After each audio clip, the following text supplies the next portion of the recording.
პორტუგალიაში და ჩინეთში. პორტუგალიაში როგორ აღნიშნავენ ახალწელს პორტუგალიაში. ჩვენ ვიცით, რომ ყურძნის ყევანი საქართველოშიც და ზოგადად სხვა ქვეყნებშიც არის გავრცელებული.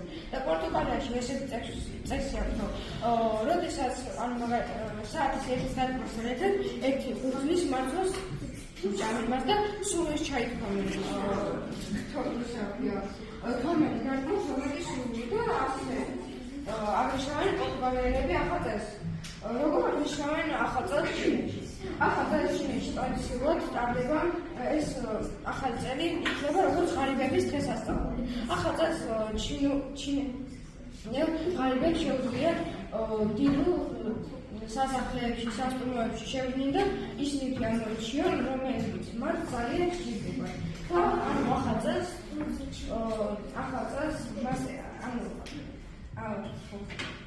ეს ამ ღარიბების დღესასწაულად ითვლება ჩინეთის ახალი წელი. და გარეთ ფანჯრებს აამაზებენ ქუჩებს.